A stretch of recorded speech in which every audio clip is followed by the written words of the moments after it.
Hello बच्चों, सबको बहुत बहुत गुड मॉर्निंग। क्या हाल चाल है बच्चों? आई होप आप सब लोग बढ़िया हैं, मस्त हैं, स्वस्थ हैं और पढ़ाई में मस्त हैं। सबको वेरी वेरी गुड मॉर्निंग भाई। ऑडियो और वीडियो क्लियर है बच्चों? सुन पा रहे हो, देख पा रहे हो?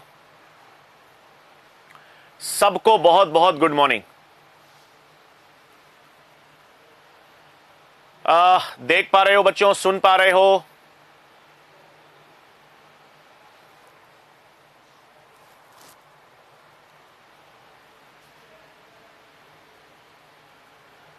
बच्चों मैं दिख नहीं रहा हूं, ऑडियो तो दिख रहा है बच्चों?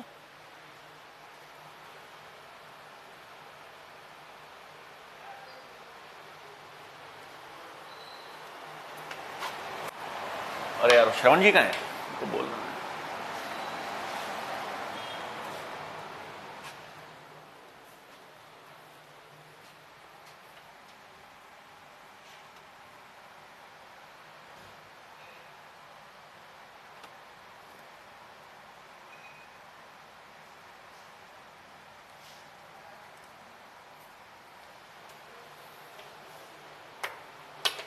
श्रवण जी वीडियो नहीं दिख रहा है यार।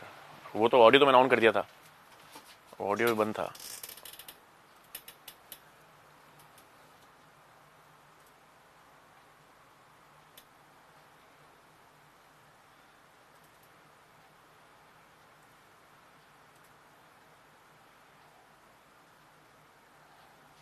उत्कर्ष की पीपीटी दिख रही है इनको।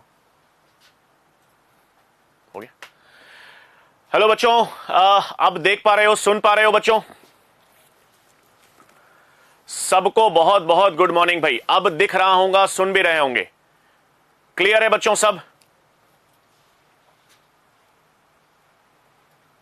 चलो चलो चलो, बढ़िया भाई। सबको वेरी वेरी गुड मॉर्निंग। और अपना वो प्यारा सा जो 360 डिग्री आर्मी है, सबको बहुत बहुत गुड मॉर्निंग भाई। और हमेशा क्लास की शुरुआत करने से पहले दिल से आप लोगों को बहुत बहुत धन्यवाद देना चाहता हूं। इतना प्यार, इतना सम्मान आपने दिया है तो बहुत बहुत अच्छा लगता है बच्चों। बहुत बहुत धन्यवाद। ठीक है भाई, चलो फिर आ जाओ। अपन ने जीव जगत का वर्गीकरण, आज चौथा लेक्चर है बच्चों। प्रोटिस्टा जगत पढ़ेंगे अपन। मोनेरा किंगडम हम पढ़ चुके हैं। आज अपन किसकी बात करेंगे? प्रोटिस्टा जगत की।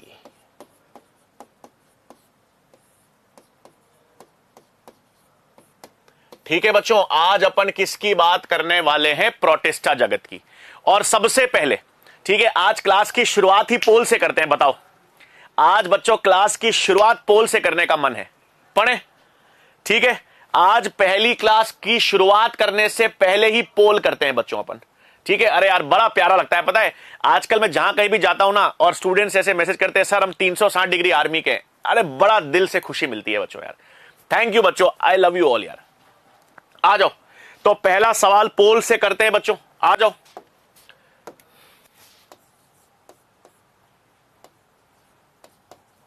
बढ़िया सवाल, ध्यान से करना।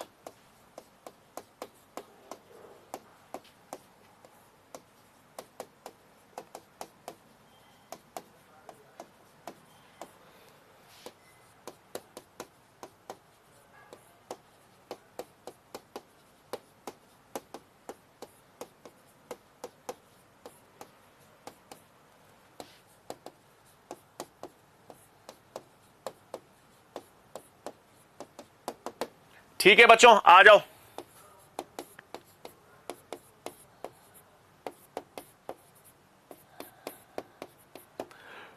आ जाओ, करो बच्चों। ठीक है, 5 जगत वर्गीकरण के आधार पर, 5 जगत वर्गीकरण के आधार पर शैवाल को कितने जगत में स्थान दिया गया है भाई? बढ़िया सवाल है, ध्यान से पढ़ो और ध्यान से फिर जवाब दो। 5 जगत वर्गीकरण के आधार पर शैवाल को कितने जगत में स्थान दिया गया है?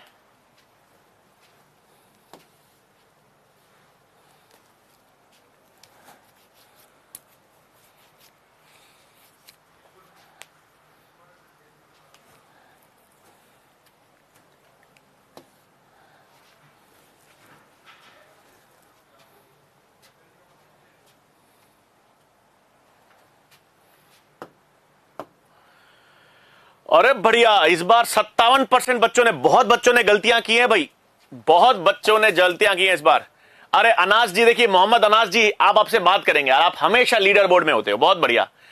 थेपेज भी होते हैं भाई, मनमोहन, मोहित, प्रिंस हमेशा होता है, जयदीप जी, विवेक जी, गगन, गौतम, मोहित, बढ़िया। देखो बच्चों, इसका सही जवाब 3 है। अरे 3 जगत में शैवाल को कैसे कैसे देखो बच्चों, मोनेरा जगत में नील हरित शैवाल होती है। मोनेरा के अंदर नील हरित शैवाल को स्थान दिया गया है, नॉस्टॉक, एनाबीना, याद करो। फिर प्रोटिस्टा जगत में दूसरा कौन सा जगत है? प्रोटिस्टा। अपन ने देखा था क्लोरेला, क्लमाइडोमोनास, एक कोशिकीय यूकैरियोटिक शैवाल को स्थान दिया गया है प्रोटिस्टा में। और तीसरा पादप जगत हम आगे पढ़ेंगे तो उसमें हरी शैवाल, भूरी शैवाल और लाल शैवाल। तो कितने जगत में शैवाल को स्थान दिया गया है? 3 जगत में। 5 जगत वर्गीकरण के आधार पर कितने जगत में शैवाल को स्थान दिया गया है? 3। मोनेरा में नील हरित शैवाल, प्रोटिस्टा में एक कोशिकीय यूकैरियोटिक शैवाल और पादपों में हरी, भूरी और लाल शैवाल। क्लियर बात भाई? बढ़िया था सवाल। चलो आ जाओ। अब प्रोटिस्टा जगत के देखो बच्चों, लास्ट क्लास में अपन ने सामान्य लक्षण देख लिए थे। प्रोटिस्टा जगत के अपन ने सामान्य लक्षण देख लिए थे भाई।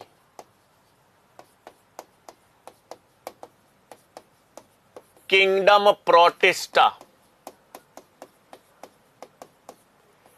सामान्य लक्षण क्या क्या देखे थे बच्चों, याद करो।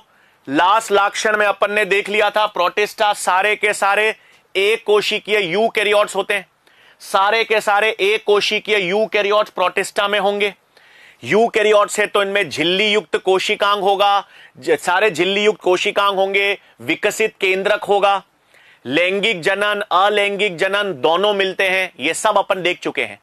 अब हम बात करेंगे बच्चों, अब हम प्रोटिस्टा जगत में क्या क्या उदाहरण आते हैं। तो प्रोटिस्टा जगत के उदाहरण, आज अपन प्रोटिस्टा जगत में क्या क्या आएंगे बच्चों, सुनना।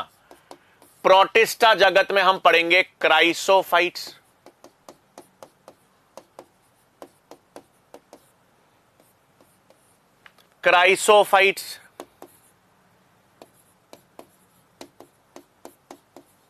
डायनोफ्लेजिलेट्स,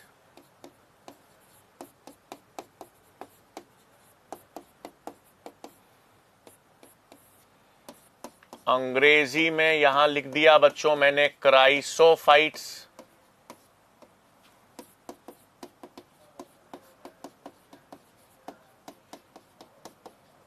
डायनोफ्लेजिलेट्स,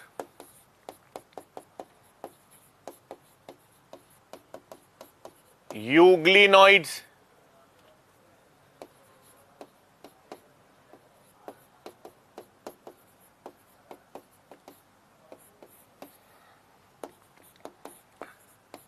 स्लाइम मोल्ड्स, अवपंख कवक कहते हैं जिसको बच्चों अपन,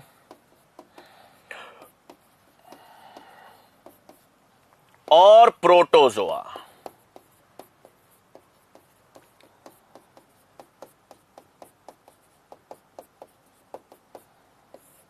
ठीक है भाई, तो प्रोटिस्टा जगत में 5 उदाहरण पढ़ेंगे हम लोग।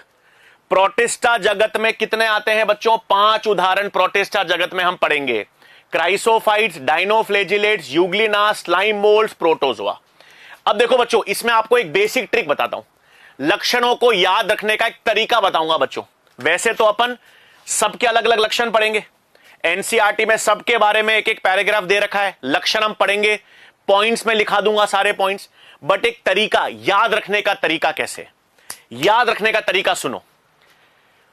अपन को पता है बच्चों, प्रोटिस्टा जगत में, मुझे बताना, प्रोटिस्टा जगत में इन सभी जीवों के अंदर कोशिका भित्ति होती है या कुछ में होती है? पढ़ा था अपन ने, जब अपन ने सामान्य लक्षण पढ़े थे तो मैंने आपको कहा था कि प्रोटिस्टा में कुछ जीवों में कोशिका भित्ति होती है। कोशिका भित्ति सभी में नहीं होती, कुछ में कोशिका भित्ति होती है, कुछ प्रोटिस्टा में ही कोशिका भित्ति होती है।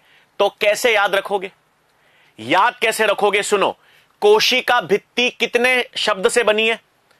सेल वॉल दो शब्द हैं, कोशिका भित्ति दो शब्द हैं, तो पहले दो क्राइसोफाइट्स और डायनोफ्लेजिलेट्स, इनमें कोशिका भित्ति होगी। याद रख लोगे? देखो भाई, देखो लक्षण याद रखने हैं बच्चों। तो इनमें, इन दोनों में कोशिका भित्ति उपस्थित, और बाकी तीनों में यानी यूग्लिनॉइड्स में, अवपंक कवक में और प्रोटोजोआ में कोशिका भित्ति नहीं होगी। याद हो जाएगा लक्षण आसानी से। भाई कोशिका भित्ति है या नहीं है कैसे पता कर लोगे? आसान है। कोशिका भित्ति दो शब्दों से मिलकर बनी है, कोशिका भित्ति दो शब्दों से मिलकर बनी है, तो पहले दो क्राइसोफाइट्स और डायनोफ्लेजिलेट्स, इनमें कोशिका भित्ति है, बाकी इन तीनों में नहीं है। ठीक है, फिर दूसरा लक्षण कैसे याद रखोगे? सुनो, दूसरा लक्षण और मजा आएगा। दूसरा लक्षण सर पोषण, दूसरा लक्षण की बात करेंगे सर पोषण। तो अब प्रोटिस्टा में सर स्वपोषी और विषमपोषी दोनों होते हैं। प्रोटिस्टा में स्वपोषी और विषमपोषी दोनों होते हैं, और बीच का भी होगा, बीच का भी होगा, मतलब स्वपोषी और विषमपोषी दोनों एक साथ। तो देखो ये 5 है, 5 में बीच का कौन सा है? यूग्लिना। अरे इन पांचों में बीच का कौन सा है यार बच्चों? सर यूग्लिना बीच का है। तो यूग्लिना जो होता है वो मिश्रित पोषण दर्शाएगा। बीच वाला, बीच, ये 5 में से ये दो अलग, ये दो अलग, ये बीच का, ये मिश्रित पोषण। मिश्रित पोषण का मतलब है ये स्वपोषी और विषमपोषी दोनों हैं। यार देखो, आपको लक्षण याद रखने पड़ेंगे ना यार, तो याद रखने का अगर अपन एक तरीका बना ले तो आसानी से याद हो जाता है। और क्या है, लक्षण तो सारे लिखने ही है अपन को, बट आज लक्षण को आसानी से याद कैसे रखोगे वो चीजें बता रहा हूं। तो यूग्लिना के अंदर मिश्रित पोषण हो गया, मिश्रित पोषण हम पढ़ेंगे। यह स्वपोषी भी होती है, विषमपोषी भी होती है। प्रकाश उपस्थित होने पर यह प्रकाश संश्लेषी हो जाती है, प्रकाश ना मिलने पर यह विषमपोषी हो जाती है। तो उससे ऊपर दोनों, ये दोनों स्वपोषी होंगे। स्वपोषी यानी प्रकाश संश्लेषी होंगे, और बाद के दोनों विषमपोषी भी होंगे। बस ये लक्षण याद रखने का तरीका है बच्चों। ये आपको मैंने लक्षण याद रखने के तरीके बताए हैं। अभी लिखाऊंगा तो सब, अभी सारे पॉइंट्स लिखा दूंगा, बट एक पॉइंट समझ आ गया ना सर, कोशिका भित्ति आपको आसानी से याद रह जाएगी, और पोषण आपको याद से पता चल जाएगा कि भाई क्राइसोफाइट्स और डायनोफ्लेजिलेट्स सर प्रकाश संश्लेषी होते हैं, स्लाइम मोल्ड्स और प्रोटोजोआ विषमपोषी होते हैं, और यूग्लिना में सर स्व और विषम दोनों तरह के पोषण पाए जाते हैं। बस ठीक है, अब एक एक करके पढ़ेंगे अपन बच्चों, एक एक करके पढ़ेंगे। और एक और चीज बता दूं, एक और चीज, आवाज भी याद रख सकते हो। सुनो तो सही, आवाज भी ऐसे ही याद रख लो। कैसे? देखो, आवाज यहां से चालू करो। क्राइसोफाइट्स, क्राइसोफाइट्स जल में मिलते हैं, और शुद्ध और लवणीय जल दोनों में मिलेंगे। सुन लो एक और चीज, क्राइसोफाइट जो होते हैं ये शुद्ध और लवणीय जल दोनों में मिलेंगे। फिर डायनोफ्लेजिलेट्स ये लवणीय जल में मिलेंगे, यूग्लिना ये शुद्ध जल में मिलेगा, स्लाइम मोल्स तो आपको मृदा में मिलते हैं, और प्रोटोजोआ लवणीय और शुद्ध जल दोनों में मिलेंगे। मतलब देखो, शुरुआत कहां से हुई? शुद्ध और लवणीय जल से। शुरुआत कहां से हुई? शुद्ध और लवणीय जल से। खत्म भी कहां पे करोगे? खत्म भी कहां करोगे? शुद्ध और लवणीय जल में, क्योंकि ज्यादातर जंतु जलीय हैं। तो क्राइसोफाइट्स भी जो सबसे पहले हैं वो भी शुद्ध और लवणीय जल में है, आखिरी में है वो भी शुद्ध और लवणीय जल में है। डायनोफ्लेजिलेट ज्यादातर लवणीय जल में होते हैं, और यूग्लिनॉइड शुद्ध जल में होती हैं। ठीक है, तो एक बेस तैयार हो गया अपना। अब एक एक करके लक्षण देख लेते हैं, बच्चों। क्लियर? ये सारे पॉइंट्स लिखा दूंगा। ये सर एक फ्लो चार्ट इसलिए बताया है ताकि आप आसानी से याद रख सको, ठीक है? चलो, तो अब हम सबसे पहले क्राइसोफाइट्स की बात करेंगे बच्चों। अब हम सबसे पहले क्राइसोफाइट्स की बात करेंगे। अब क्राइसोफाइट्स में क्या क्या सम्मिलित होंगे बच्चों? क्राइसोफाइट्स में क्या क्या सम्मिलित होंगे? तो क्राइसोफाइट्स में आपके पास डाई एटम्स आते हैं। डाई एटम्स,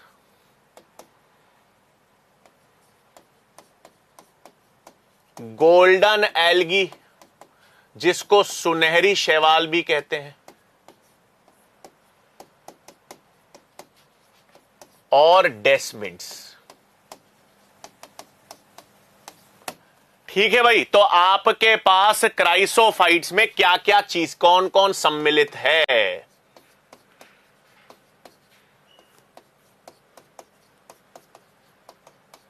ठीक है भाई, तो क्राइसोफाइट्स में आपके पास क्या आएंगे? क्राइसोफाइट्स में डाई एटम्स आते हैं, सुनहरी शैवाल या जिसको गोल्डन एल्गी कहते हैं, यानी डेस्मिड शामिल होंगे। ठीक है, फिर आवास। अब आप ही बताओ बच्चों, अब आप ही बताओगे मेरे को, आवास कैसे याद रखोगे? सबसे पहले है आवास, आप बताओ अब याद कैसे रखोगे? सर सबसे पहले आवास शुद्ध और लवणीय जल दोनों में होंगे। शुद्ध और लवणीय जल दोनों होंगे। शुद्ध या जिसको आप स्वच्छ जल भी कह सकते हो, एवं लवणीय जल दोनों में। सही बात है, आवास याद हो जाएगा। शुद्ध और लवणीय जल दोनों में होंगे। पहला और आखिरी दोनों ऐसे याद रख लोगे। शुद्ध और लवणीय जल दोनों आवासों में मिलेंगे। फिर आपके पास अधिकांश स्वपोषी होते हैं। अधिकांश जीव स्वपोषी, स्वपोषी का मतलब है प्रकाश संश्लेषी होते हैं।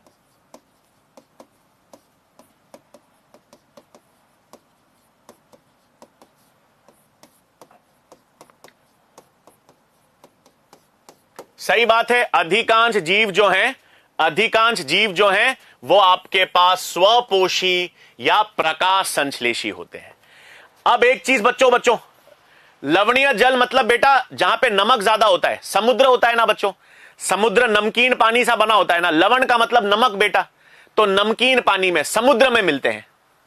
ठीक है बेटा, तो अब देखो अधिकांश जीव स्वपोषी यानी प्रकाश संश्लेषी होंगे, तो वर्णक कौन से होंगे इनमें वर्णक कौन से होंगे? क्लोरोफिल ए, क्लोरोफिल सी और ज़ैंथोफिल्स। देखो जितने भी प्रकाश संश्लेषी होंगे, तो प्रकाश संश्लेषी हैं तो उनमें क्लोरोफिल होगा बच्चों, उनमें क्लोरोफिल होगा। तो कौन कौन से क्लोरोफिल हैं? क्लोरोफिल ए, क्लोरोफिल सी और ज़ैंथोफिल्स, ये वर्णक होते हैं इनमें। और एक पॉइंट एनसीईआरटी क्या लिखती है? समुद्र में मुख्य या समुद्र में प्रमुख उत्पादक होते हैं।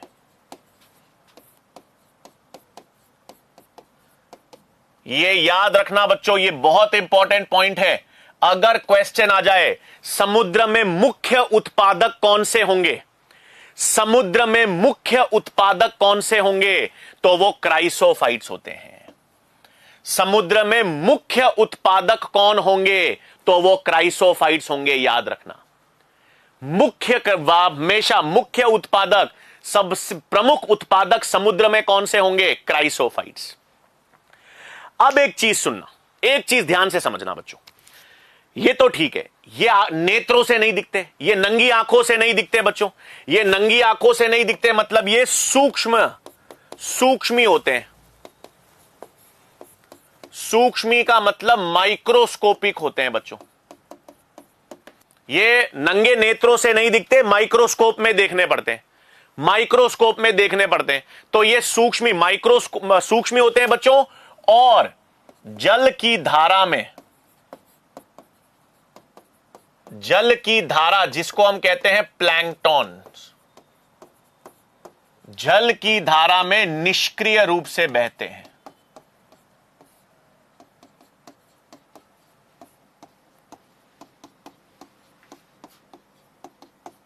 है ना बच्चों, ये जो जल होता है ना, तो देखा आपने जल में लहरें होती हैं, जल की धारा या वाटर करंट होता है, उसमें ये बहते रहते हैं, उसमें ये बहते रहते हैं, तैरते रहते हैं, इसलिए इसको निष्क्रिय प्रवाह कहते हैं। तो आपके पास ये जल की धारा में निष्क्रिय प्रवाह दर्शाते हैं। जल की धारा वाटर करंट में वो तैरते रहते हैं, बहते रहते हैं, इसलिए इनको पादप प्लवक भी कहते हैं। इसलिए इनको पादप प्लवक या प्लवक भी कहते हैं, क्योंकि ये तैरते रहते हैं नदी में।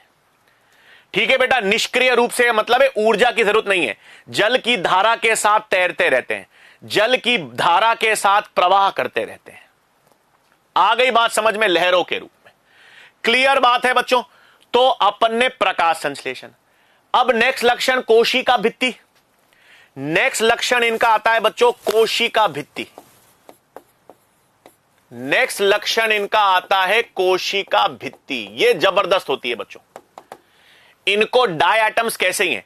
अपने घर में आपने साबुन का बक्सा देखा है बच्चों, जिसमें अपन साबुन रखते हैं। साबुन का बॉक्स देखा होगा आपने, या वो छोड़ो, अपन जूते चप्पल खरीद के लाते हैं ना, जूते चप्पल खरीद के लाते हैं तो जूते का बक्सा भी ऐसा ही होता है। साबुन देखो, आपके पास ये जूते का बक्सा या साबुन का बक्सा इस तरह से होता है। ये जूते का बक्सा या साबुन का बक्सा ऐसा होता है ना, तो इनकी कोशिका भित्ति भी साबुन के बक्से जैसी होती है। इनकी कोशिका भित्ति भी साबुन के बक्से की जैसे होती है। दो अतिव्यापी कवच, दो अतिव्यापी कवच होते हैं, और उसमें सेल्यूलोज होता है, और सेल्यूलोज के साथ साथ सिलिका मिलता है। तो आपके पास पहली चीज, कोशिका भित्ति में दो अतिव्यापी कवच होते हैं।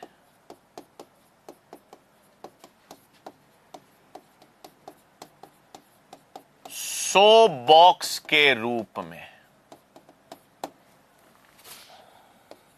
तथा सेल्यूलोस एवं सिलिका से बनी होती है।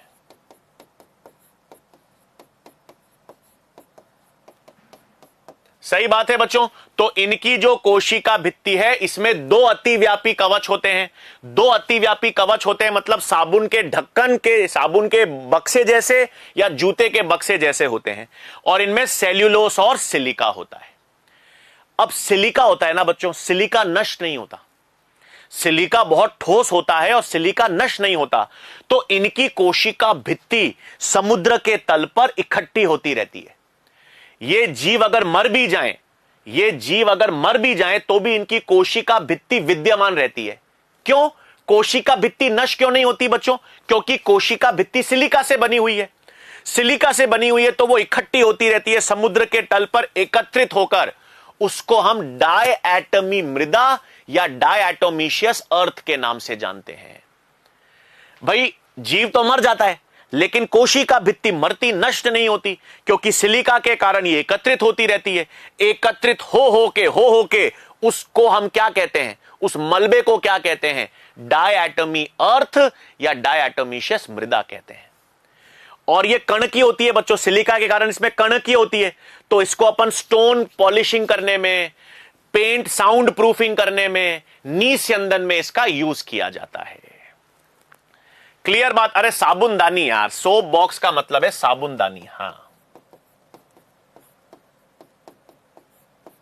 ठीक है।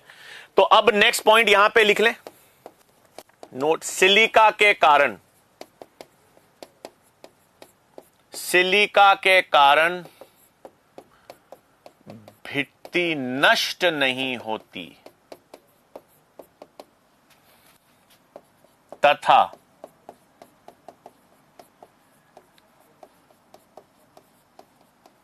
डायएटोमीशियस अर्थ,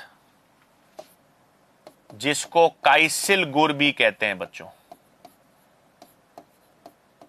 डाई एटमी मृदा भी कह सकते हैं।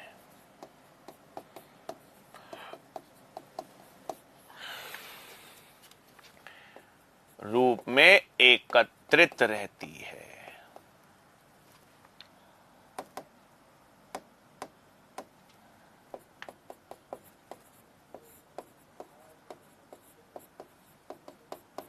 क्लियर है बात? तो सिलिका के कारण इनकी कोशिका भित्ति नष्ट नहीं होगी बच्चों, और नष्ट नहीं होगी और डायटमीशियस अर्थ या काइसिल गोरिया डायटमी मृदा के रूप में एकत्रित रहती है।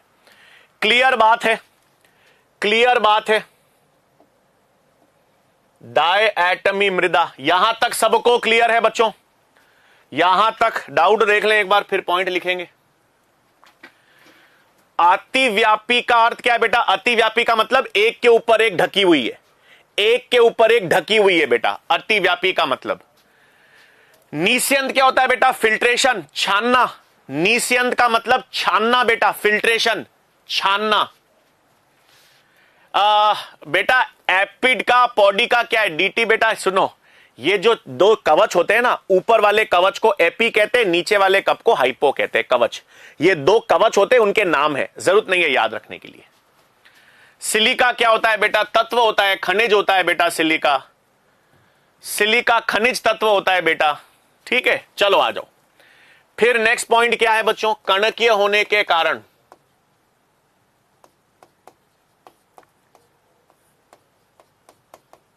कणकीय होने के कारण इसका प्रयोग स्टोन पॉलिशिंग में होता है,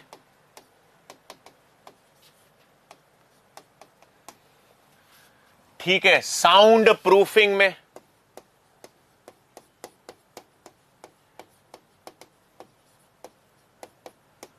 तथा तेल के निस्यंदन में किया जाता है।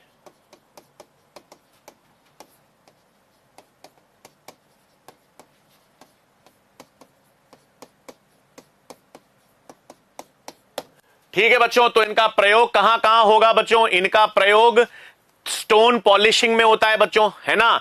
वो जो पत्थर वत्थर होते हैं, पत्थर वत्थर को पॉलिश वॉलिश करने में इनका यूज किया जाता है, साउंड प्रूफिंग में किया जाता है, और तेल के निस्यंदन में किया जाएगा। ये सब इनका प्रयोग होगा। क्लियर बात है बच्चों? क्लियर बात है सबको? ये अपन ने किसकी बात कर ली? ये अपन ने क्राइसोफाइट्स की बात कर ली।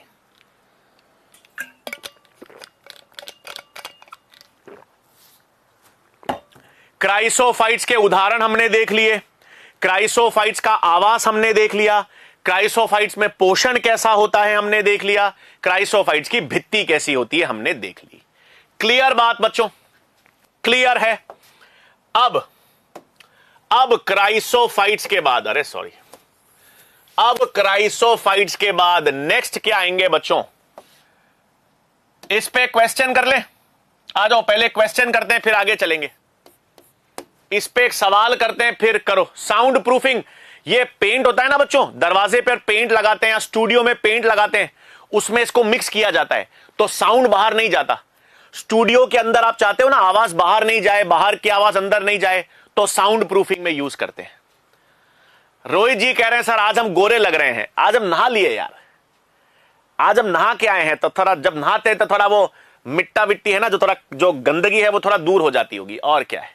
गोरे वोरे तो क्या ही हैं हम यार, हैं गोरे वोरे तो हम पता नहीं, ठीक है, थोड़ा नहा लिए हैं तो थोड़ा मिट्टी विट्टी लगी होगी, वो चला गया होगा, ठीक है। आ जाओ सवाल करते हैं, अभी सवाल कर लें, आ जाओ, सवाल ध्यान से सुनना।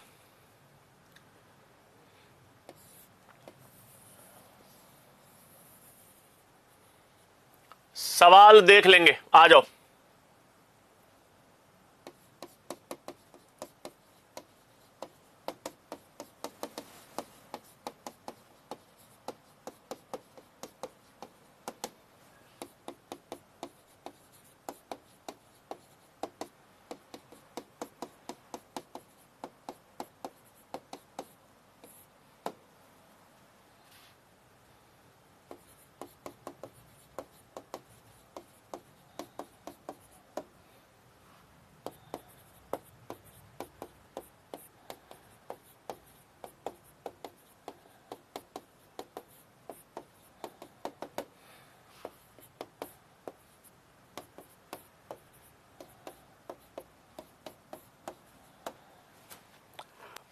करो भाई।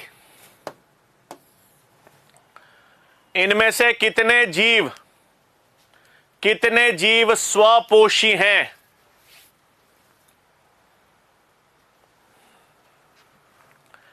कितने जीव स्वपोषी हैं? करो भाई।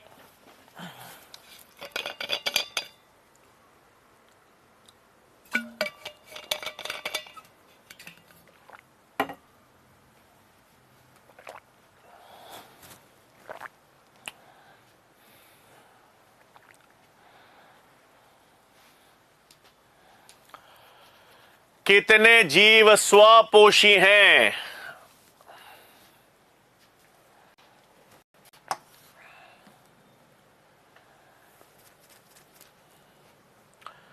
देखें भाई कितने जनों ने सही जवाब दिया। गलती देखो, हल्की सी गूगली थी। अरे हल्की गूगली थी बच्चों। अब आप बोलोगे सर क्या कर रहे हो, सर ऐसे क्या कर रहे हो? आपने दो ही तो बताया, डाई एटम्स और डायनोफ्लेजिलेट। अरे यूग्लिना में भी स्वपोषण होता है कि नहीं होता है? अरे यूग्लिना विषम पोषी भी होती है। इसका मतलब क्या वो स्वपोषी नहीं है? क्या वो स्वपोषी नहीं है? अरे उसमें भी तो स्वपोषण होगा यार। ऐसे क्या कर रहे हो? मिश्रित पोषण में स्वपोषण तो आएगा ही आएगा। प्रकाश होने पर तो वो प्रकाश संश्लेषण करेगी। तो यूग्लिना को क्यों नहीं गिनोगे?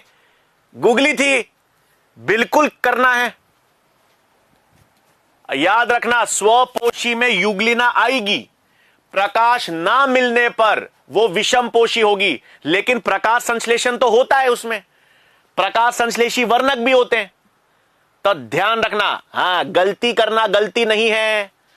गलती करना गलती नहीं है, गलती से सीख ना लेना वो गलती है। याद रखना, गलती करो, जितनी गलतियां करनी है क्लास में कर लो, ताकि एग्जाम में ना हो। यहां पे याद रखना, एग्जाम में अभी जितने टेस्ट देते हो ना, टेस्ट में गलतियां करते हो अच्छी बात है। जब मैं पोल करवाता हूं गलतियां करते हो अच्छी बात है। गलतियां करो और उस गलतियों से सीख लो। जीवन ही यही है। हमारा जो पूरा जीवन है ना, जो शुरुआत से अंत तक, उसमें गलतियां करने से मत घबराना। हमेशा कह रहा हूं, कभी भी जीवन में गलतियां करने से मत घबराना। गलतियां करो, क्योंकि गलतियां करोगे तभी सीखोगे। और सीखने के बाद जो मजा आएगा ना जीवन में, सीखने के बाद जो कॉन्फिडेंस आएगा, उसी में मजा है।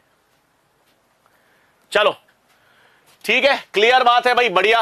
हसन जी नंबर 1 पे, तनीषा जी, आकाश, सचिन, बहुत बढ़िया बच्चों, बहुत। चलो ठीक है, चलें आगे बच्चों। तो अपन ने अब नेक्स्ट डायनोफ्लेजिलेट्स।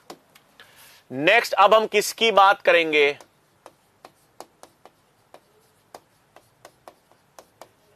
डायनोफ्लेजिलेट्स की। ठीक है बच्चों, डायनोफ्लेजिलेट्स। चलो फटाफट बताओगे डायनोफ्लेजिलेट्स आवास। अब आप बताओ, डायनोफ्लेजिलेट्स का आवास बताओ, कैसे याद रखेंगे? आवास पहला था शुद्ध और लवणीय जल दोनों, तो ये लवणीय जल। लवणीय जल अधिकांश डायनोफ्लेजिलेट्स आपको ज्यादातर कहां मिलेंगे? अधिकांश लवणीय जल में। इनका आवास अधिकांश लवणीय जल में होंगे। बहुत बढ़िया बच्चों। फिर अपने पास नेक्स्ट इसमें पोषण, तो ये भी स्वपोषी होते हैं बच्चों। स्वपोषी यानी प्रकाश संश्लेषी होते हैं। स्वपोषी यानी प्रकाश संश्लेषी होते हैं। तो इनमें वर्णक क्या होगा बच्चों? सेम। इनमें भी वर्णक क्लोरोफिल ए, क्लोरोफिल सी और ज़ैंथोफिल्स। और ज़ैंथोफिल्स अलग अलग रंग के होते हैं बच्चों। ज़ैंथोफिल्स अलग अलग रंग के होते हैं, इसलिए अलग अलग रंग के होते हैं। और वर्णकों के कारण इनका रंग, वर्णकों के कारण इनका रंग अलग अलग होता है। इनका रंग पीला, भूरा, नीला, लाल इत्यादि हो सकता है।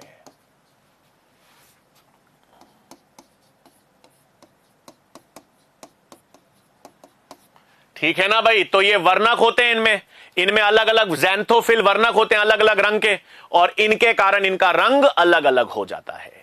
इन कारण इनका रंग अलग अलग हो जाता है। क्लियर बात है? पोषण वाला बात सबको क्लियर हो गया। फिर कोशिका भित्ति,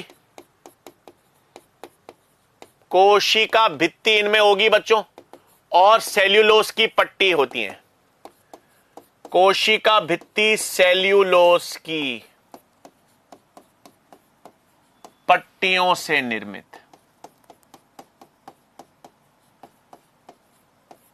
मतलब इनकी कोशिका भित्ति में इतना तामझाम नहीं है बच्चों। सिंपल सिंपल सेल्यूलोज की कोशिका भित्ति से बनी होती है। सिंपल सेल्यूलोज की पट्टियां होती है इनकी कोशिका भित्ति में। कोई साबुन के बक्से जैसा आकार या सिलिका विलिका कोई फालतू चीजें नहीं है। ठीक है, सिंपल सेल्यूलोज की पट्टियों से निर्मित है। फिर देखो बच्चों, इनका नाम क्या है? इनका नाम है डायनोफ्लेजिलेट्स, मतलब दो कशाभिक होंगे इनके अंदर। डायनोफ्लेजिलेट्स का मतलब क्या है बच्चों? दो फ्लेजिला मिलेंगे। डायनो का मतलब दो, इनमें आपको क्या मिलेंगे बच्चों? दो फ्लेजिला मिलेंगे। क्या मिलेंगे? क्या मिलेंगे? दो कशाभिक। तो इनमें दो कशाभिक पाए जाते हैं। इनमें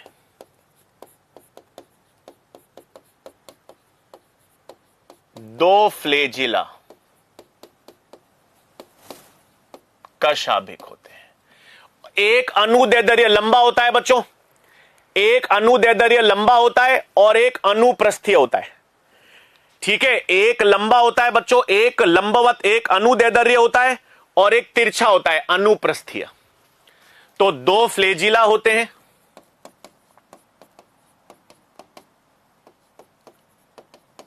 एक अनुदैर्ध्य होता है, अंग्रेजी में इसे कहते हैं लॉन्गिट्यूडनल, एवं एक अनुप्रस्थीय होता है ट्रांसवर्स।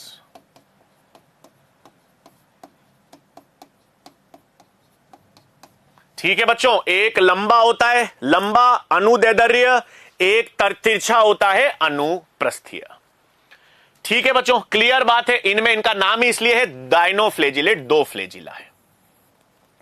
अब एक बहुत इंटरेस्टिंग चीज बच्चों, अब एक बहुत इंटरेस्टिंग चीज, ये जंतु अगुणित होते हैं। ये याद रखना, यह जीव अगुणित होते हैं।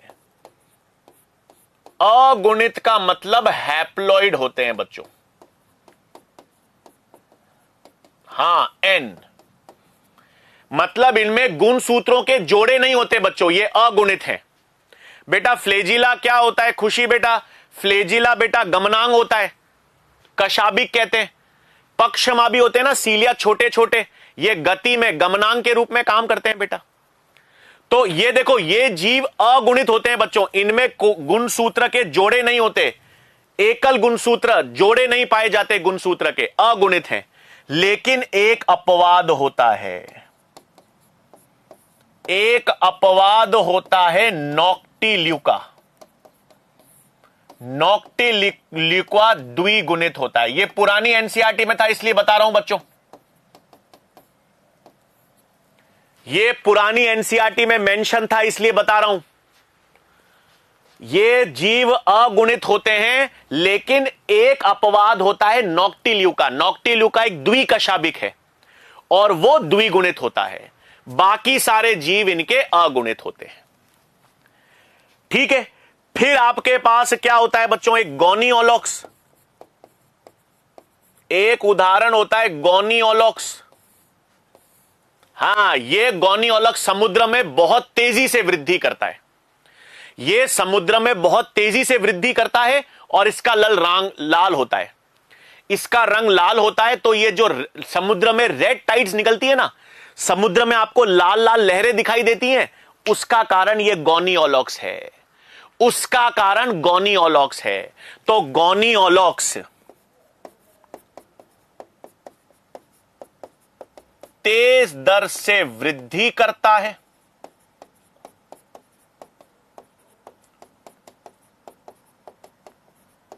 और समुद्र में रेड टाइड्स या जिसको कहते हैं लाल ज्वर उत्पन्न करता है। तो समुद्र में जो लाल लहरें निकलती हैं बच्चों, समुद्र में आपको कभी कभी लाल लहरें या लाल ज्वर दिखता है, इसका मतलब वहां पर वृद्धि कौन कर रहा है? गोनियोलॉक्स। वहां पर वृद्धि कौन कर रहा है? गोनियोलॉक्स। फिर दो चीजें बच्चों, फिर दो चीजें याद रखना बच्चों, दो चीजें।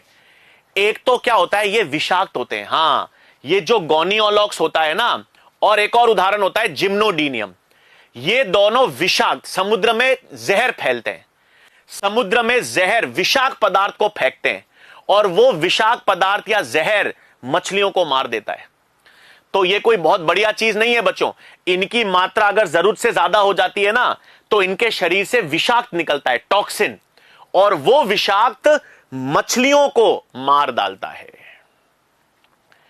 ठीक है बेटा, गोनियोलॉक्स कौन सा जीव है? डायनोफ्लेजिलेट के उदाहरण है बेटा।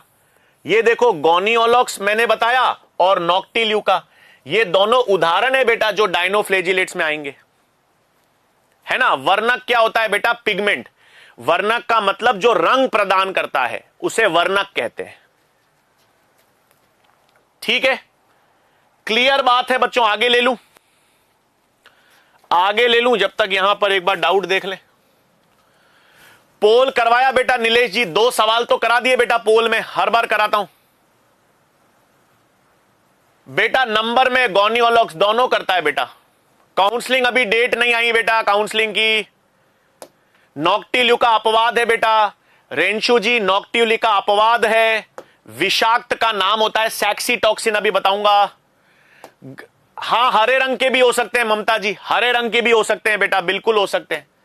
हैप्लॉइड मतलब अगुणित उम्र जी।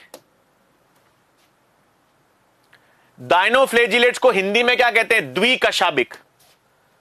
इसको कहते हैं बच्चों द्विकशाभिक।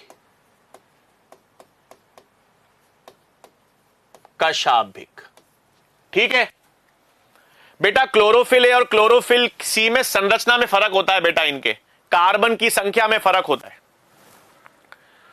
शिका बेटा, जो हैप्लॉइड होंगे ना वो सयुग्मन से युग्मनज बनाएंगे। देखो, जो हैप्लॉइड जीव होते हैं ना, वो संलयन निषेचन के दौरान तो युग्मनज बनाते हैं, और फिर वो युग्मनज में वापस मियोसिस होकर वो अगुणित हो जाता है।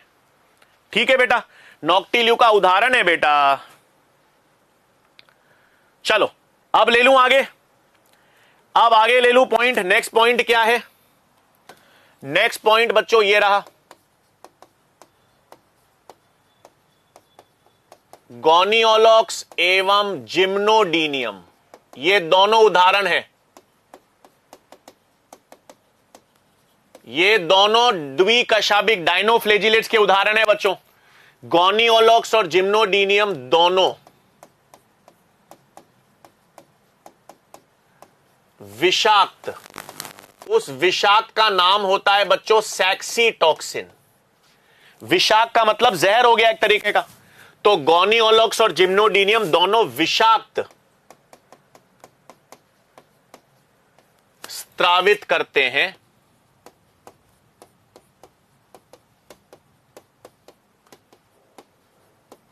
जो जल में मछलियों को हानि पहुंचाता है। ठीक है बच्चों, तो जो गोनियोलॉक्स और जिम्नोडीनियम है, ये दोनों विषाक्त यानी एक टॉक्सिन, उस विषाक्त का नाम क्या है? उस विषाक्त का नाम है सैक्सीटॉक्सिन। वो स्त्रावित करते हैं और वो जल में मछलियों को मारने का काम करता है। एक और चीज बच्चों, ये रात में चमकते हैं, ये रात में सुनना बच्चों, ठीक है। अब ध्यान से समझना, ये जो जंतु है ना बच्चों, ये रात में चमकते हैं। ये जंतु जो हैं ये रात में चमकते हैं, और रात में चमकते हैं मतलब ये जैव प्रदीप्ति वाला लक्षण दर्शाते हैं। ठीक है, ये इनमें बच्चों रात में चमकने की क्षमता भी होती है, और जब रात में चमकते हैं तो उसको हम क्या कहते हैं? जैव प्रदीप्ति या जैव सदीप्ति। तो आपको नेक्स्ट पॉइंट क्या रखना है, इन जीवों में, इन जीवों में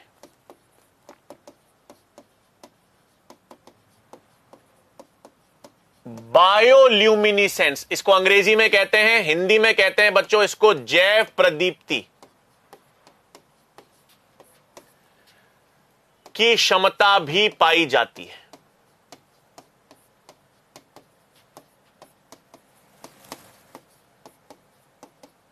अब आप बोलोगे जैव प्रदीप्ति का मतलब रात में चमकते हैं बच्चों। अब 360 डिग्री याद करने, 360 डिग्री तैयारी करनी है, तो सोचो जंतु जगत पढ़ते हैं बच्चों अपन। जंतु जगत में एक संघ होता है, जंतु जगत में एक फाइलम होता है जिसमें भी रात में चमकने की क्षमता होती है। जंतु जगत, एनिमल किंगडम हम पढ़ते हैं, एनिमल किंगडम के अंदर एक संघ होता है बच्चों जिसमें रात में चमकने की क्षमता होती है, जिनमें भी जैव प्रदीप्ति होती है। बताएगा कौन, कौन सा संघ है बच्चों वो, कौन सा संघ है? अरे क्या बात है, मिताली जी का जवाब सबसे पहले आया, टेनोफोरा।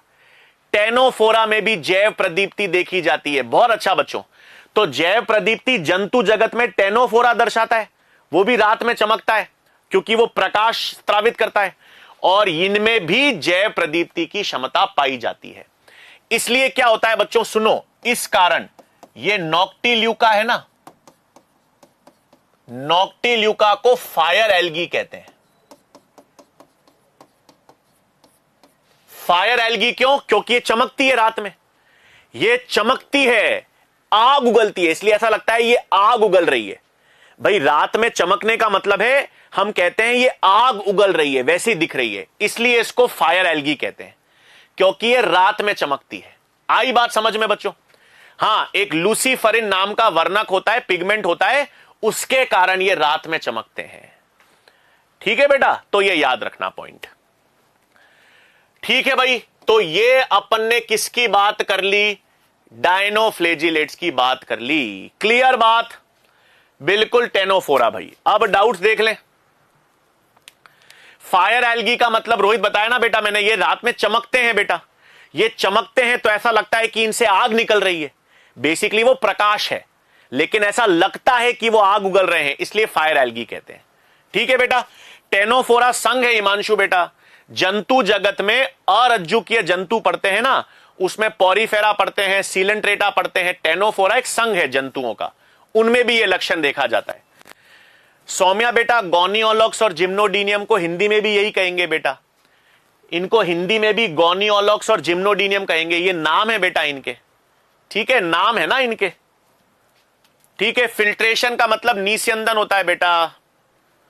हां, ये मछलियों को मारने का काम करता है खुशी जी।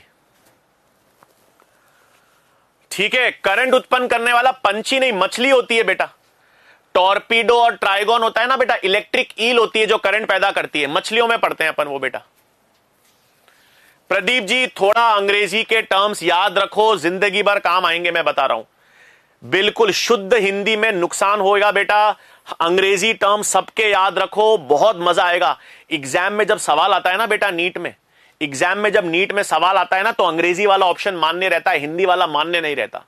तो मैं बार बार आपसे बोल रहा हूं, विनम्र अपील है, अंग्रेजी के टर्म साथ में पढ़ो, बहुत फायदा होगा। वैसे भी एमबीबीएस अंग्रेजी में होती है बेटा, तो अगर आप अभी से अंग्रेजी के टर्म्स याद रखोगे ना तो फायदा होगा बेटा। ठीक है बेटा, इनमें हिस्टोन पाया जाता है आशीष बेटा, बिल्कुल होगा। ये सारे यूकैरियोट्स हैं बेटा, यूकैरियोट्स में हिस्टोन प्रोटीन्स होते हैं बेटा। ठीक है, एन्युलस का मतलब क्या होता है, रंग, वलय बेटा।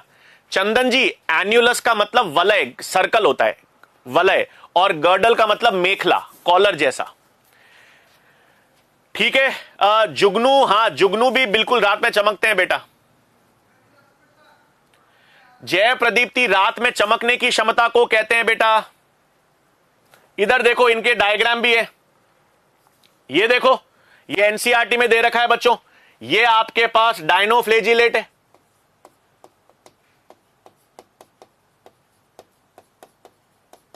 ये रहा आपके पास डायनोफ्लेजिलेट बेटा, ये ऐसा दिखता है। ये देखो, ये द्विकशाभिक डायनोफ्लेजिलेट, ये रहा बेटा, ये यूग्लिना है, ये अभी अपन पढ़ेंगे। ये क्या है सर? ये यूग्लिना है, अभी पढ़ेंगे यूग्लिना के बारे में। फिर ये आपके पास स्लाइम मोल्ड है बेटा, अभी इनकी बात करेंगे। ये स्लाइम मोल्ड्स है, और ये प्रोटोजोआ है, प्रोटोमोजोआ में पैरामीशियम है। ये पैरामीशियम है, अभी अपन की बात करेंगे। ठीक है ना? चलो अब अपन क्लियर बात, इतना सबको क्लियर है भाई। ये अपन ने डायनोफ्लेजिलेट्स की बात कर ली, अब अपन यूग्लिनोइड्स की बात करेंगे, फिर प्रश्न करेंगे पोल। अब मैं यहां पर क्या ले रहा हूं बच्चों? Next euglenoids. अब अपन यूग्लिनोइड्स की बात करेंगे। 3D वाला देखते हैं अभी अपन। अब अपन यूग्लिनोइड, अब देखो आ जाओ मुझे सारा सारा करके। यूग्लिनोइड का आवास कौन बताएगा? अब ये कहां मिलेंगे? अब यूग्लिनोइड कहां मिलेंगे, कौन बताएगा? कैसे याद किया था अपन ने? कैसे याद किया था? सबसे पहले शुद्ध और लवणीय जल दोनों में मिल रहे थे। क्राइसोफाइट्स कहां मिल रहे थे? क्राइसोफाइट शुद्ध और लवणीय जल में मिल रहे थे। डायनोफ्लेजिलेट्स कहां मिल रहे थे? डायनोफ्लेजिलेट्स आपको अधिकांश लवणीय जल में, ये स्वच्छ जल में। हां, तो इनका आवास होता है बच्चों स्वच्छ जल। स्वच्छ जल और रुके हुए जल में, स्थिर जल में मिलते हैं बच्चों।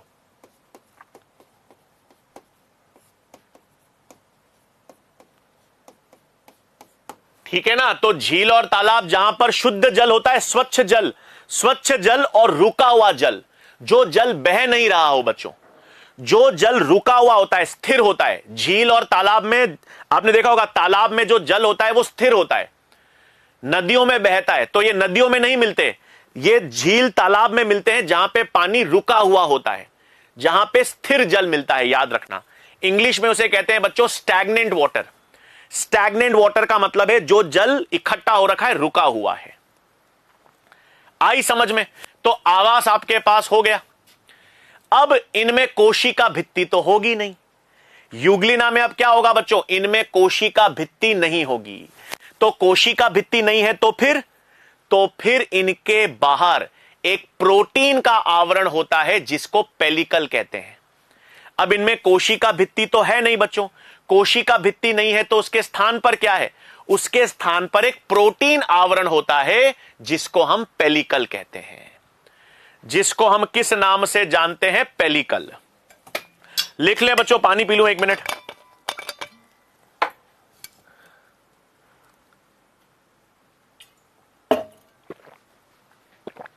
तो नेक्स्ट लक्षण क्या है बच्चों? इनमें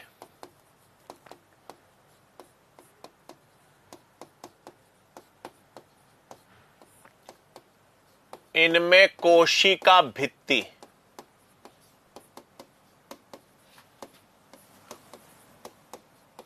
नहीं पाई जाती। अब इनमें कोशिका भित्ति तो है नहीं, वो तो पहले 2 में चले गए। इनमें कोशिका भित्ति नहीं पाई जाती,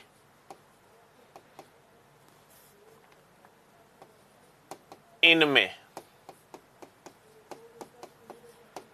प्रोटीन आवरण,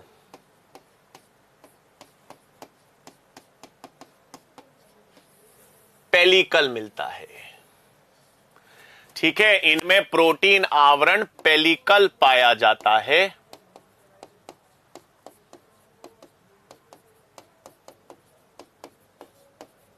जो शरीर को फ्लेक्सिबल बना देता है।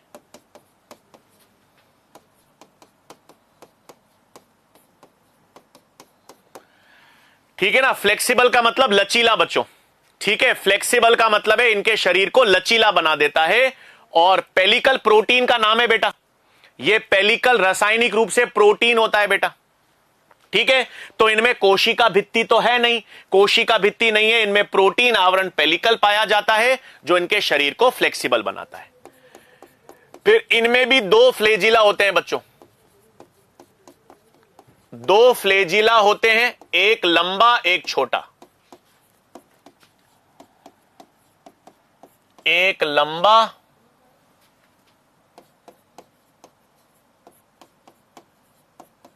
एवं एक छोटा।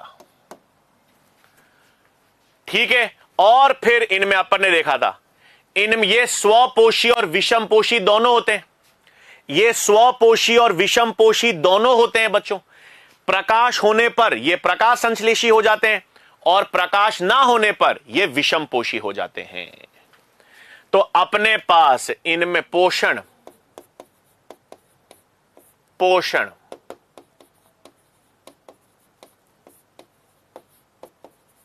प्रकाश की उपस्थिति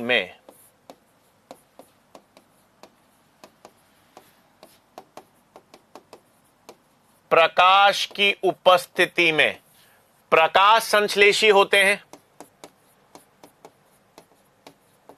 तथा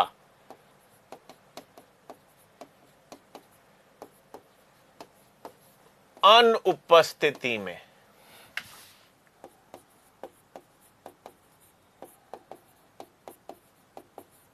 विषमपोषी हो जाते हैं। सही बात है बच्चों। तो देखो, इनमें पादप जैसा पोषण भी है बच्चों। प्रकाश संश्लेषण का मतलब है इनमें पादप जैसा पोषण भी है, और विषमपोषी का मतलब है जंतु जैसा पोषण भी है। तो इनमें पादप जैसा पोषण भी होता है, जंतु जैसा पोषण भी होता है, इसलिए इनको पादप और जंतु के मध्य की कड़ी कहते हैं। इसलिए इनको पादप और जंतु के मध्य की कड़ी कहते हैं, लिंक। ठीक है, तो मिश्रित पोषण तो हो गया।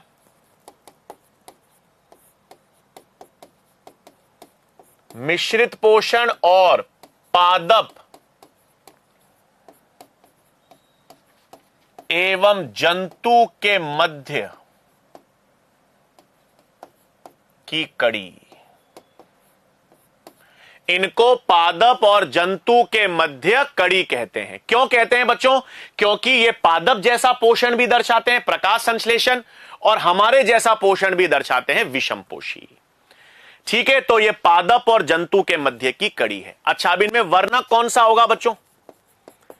इनमें वर्णक होता है क्लोरोफिल ए और क्लोरोफिल बी। हां, अभी तक तो ए और सी पढ़ रहे थे अपन।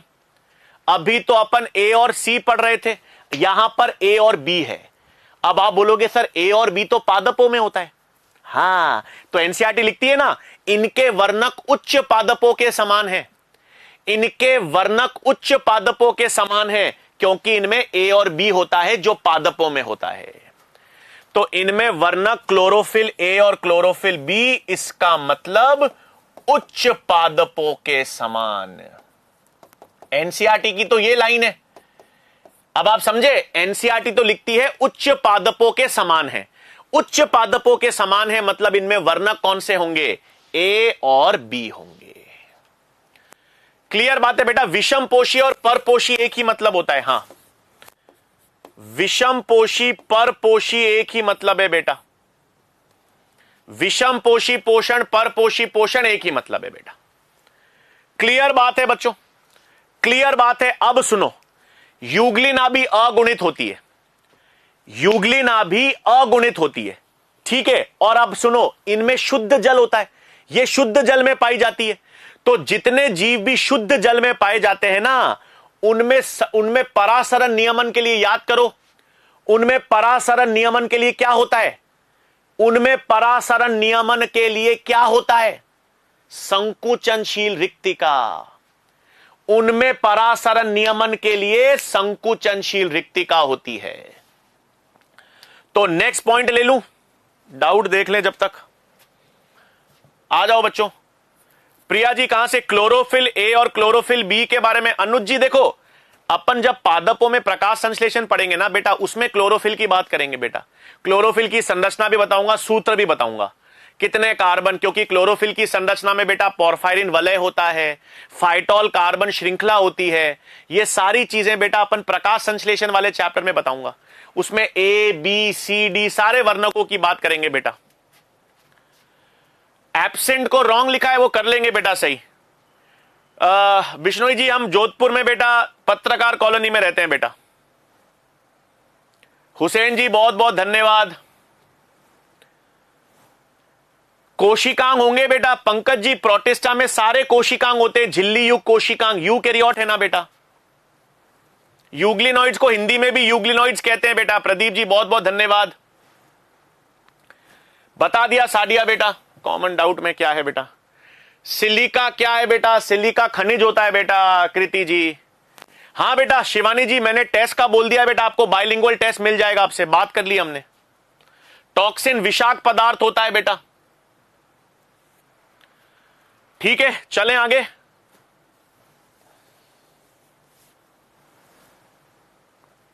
तो अब नेक्स्ट पॉइंट क्या है? नेक्स्ट पॉइंट है बच्चों, यूग्लिना में या यूग्लिना अगुणित होती है। यूग्लिना भी अगुणित यानी हैप्लॉइड होती है।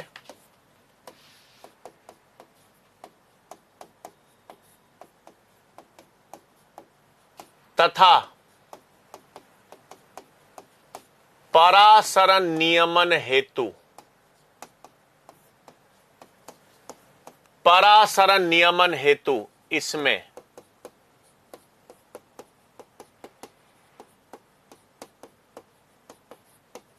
संकुचनशील रिक्तिका पाई जाती है, जिसको अपन ने कॉन्ट्रैक्टाइल वैक्यूल कहते हैं बच्चों। ये सेल वाले चैप्टर में पढ़ा था।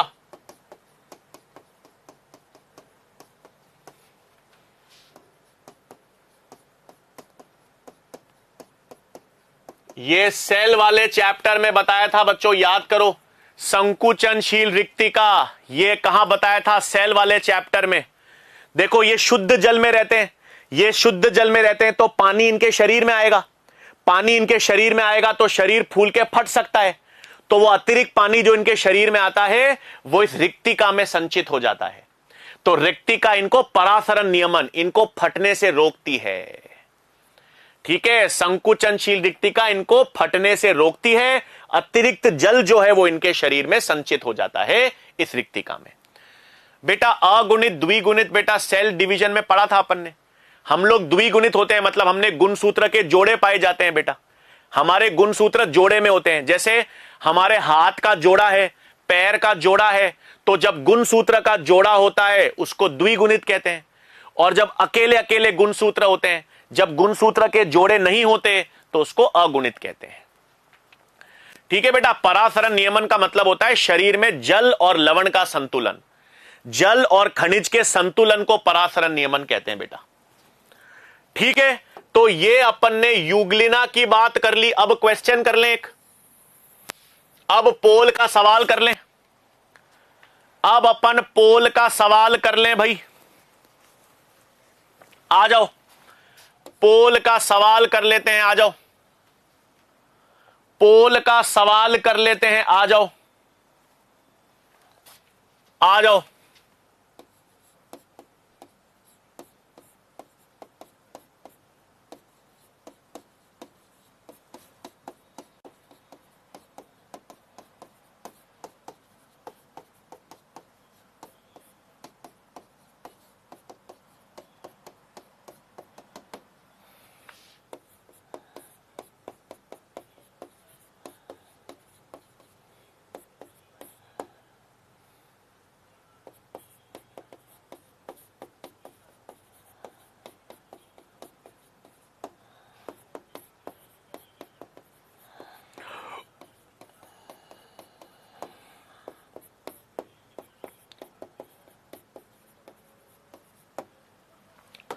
करो बच्चों, आ जाओ।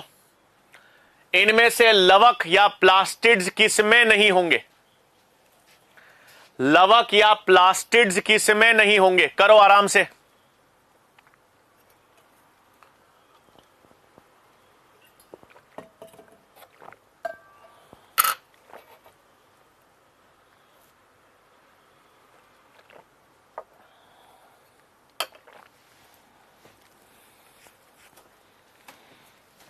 इनमें से लवक या प्लास्टिड किसमें नहीं होंगे? डायरेक्ट सवाल नहीं है बच्चों, इनडायरेक्ट सवाल है ये एकदम सीधा सवाल नहीं है।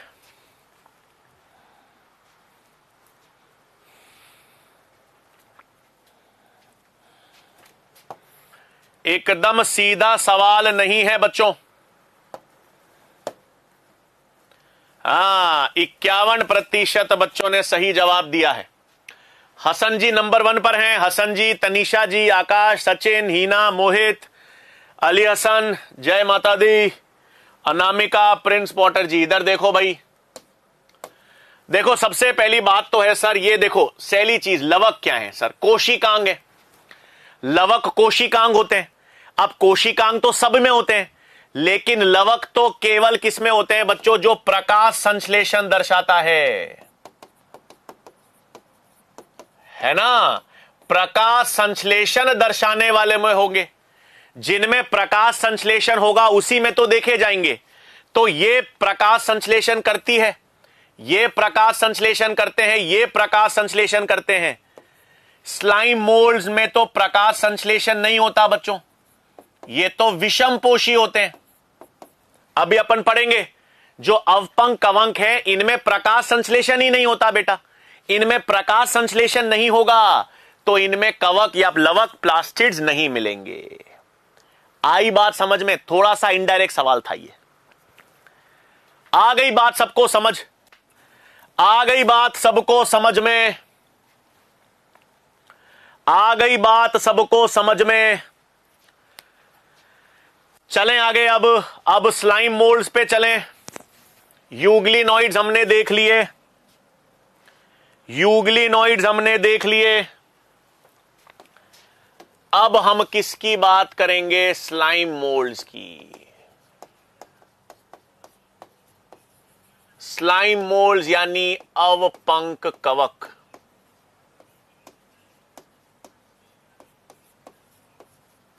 अब हम किसकी बात करेंगे? स्लाइम मोल्ड्स की, अवपंक कवक की।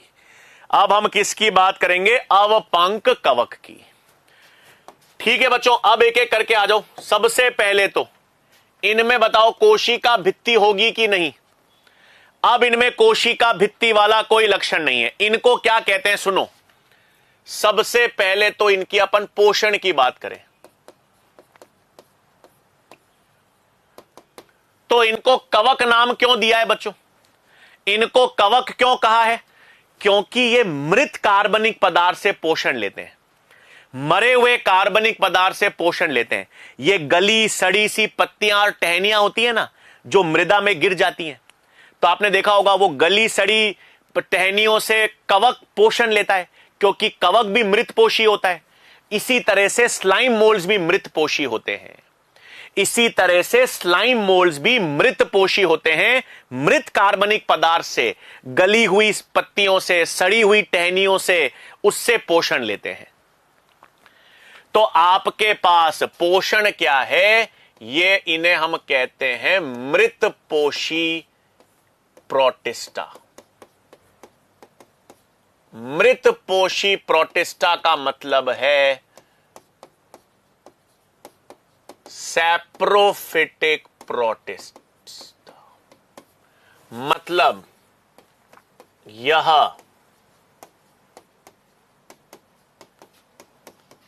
मृत कार्बनिक पदार्थों से, मृत कार्बनिक पदार्थों से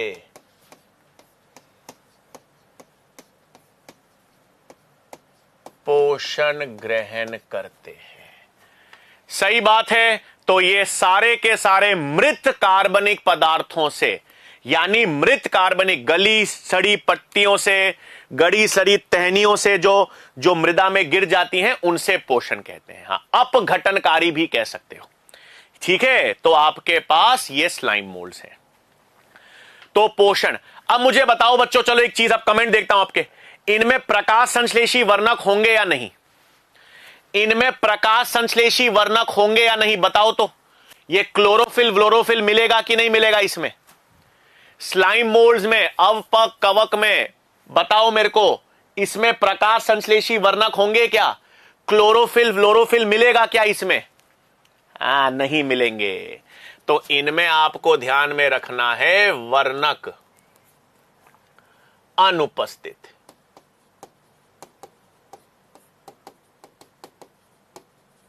इनमें प्रकाश संश्लेषी वर्णक नहीं पाए जाते।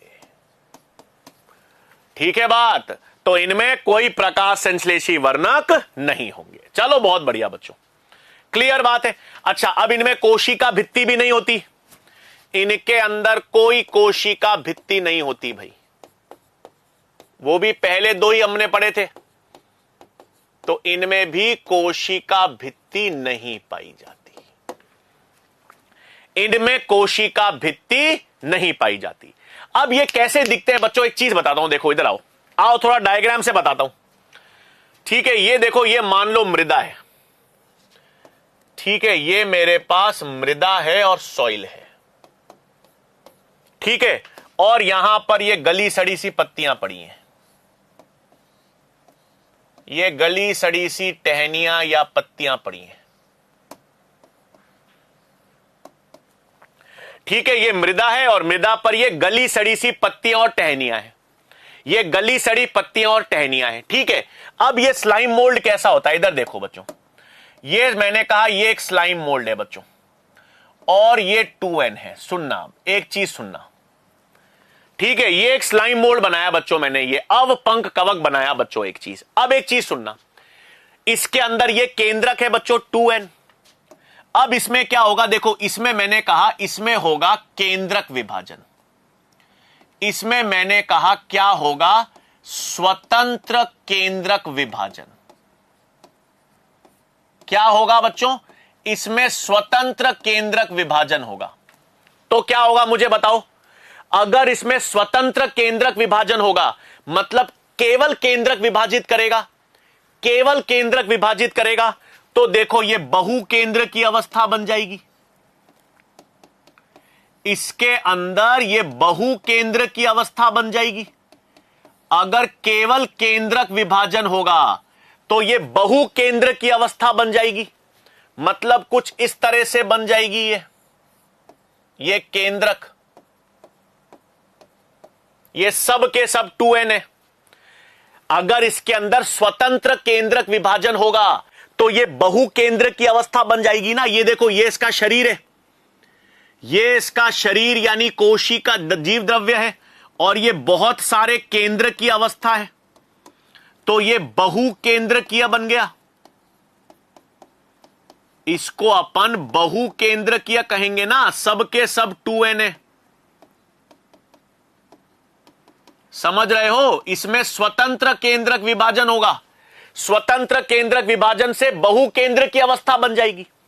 अब ये अवस्था इसके ऊपर, हां ये देखो, ये और बड़ी होती जाएगी, ये और बड़ी होती जाएगी और इन गली सड़ी पत्तियों से पोषण लेती जाएगी, ये इनका भक्षण करती जाएगी। ये देखो, ये रेंग रही है, ये मृदा के अंदर गली सड़ी पत्तियों पर रहकर उससे पोषण ले रही है। तो इस पूरी शरीर की काय को, इस पूरी संरचना को प्लास्मोडियम कहते हैं। इस पूरी संरचना को प्लास्मोडियम कहते हैं।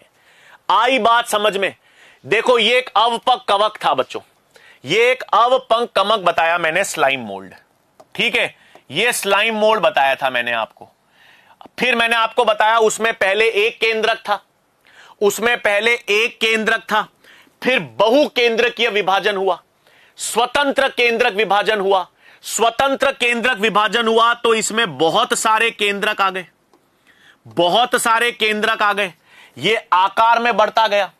अब ये जैसे जैसे भक्षण करेगा, जैसे जैसे पत्तियों को, टहनियों को खाता जाएगा, ये बढ़ता जाएगा, ये बढ़ता गया। ये पूरी संरचना जो बहु केंद्रकीय होती है, इसी को प्लास्मोडियम कहते हैं, इसी को प्लास्मोडियम कहते हैं। आई बात समझ में? तो मुझे बताओ बच्चों, ये जो प्लास्मोडियम बनाया अपन ने, कोशिकीय संरचना, ये एक केंद्रकीय है या बहु केंद्रकीय है? ये एक केंद्रकीय संरचना है या बहु केंद्रकीय संरचना है? बताओ तो,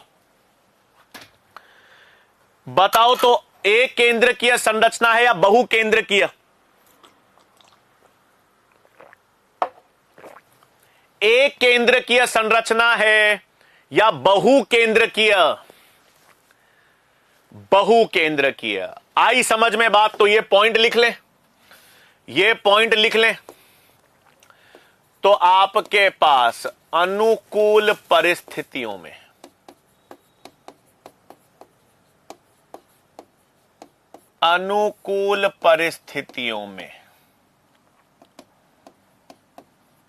यह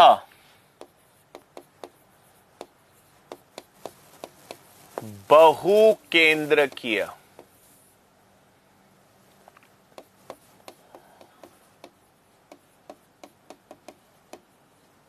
प्लास्मोडियम संरचना का निर्माण करता है,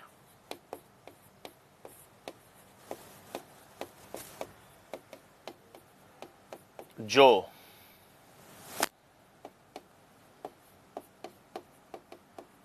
गली सड़ी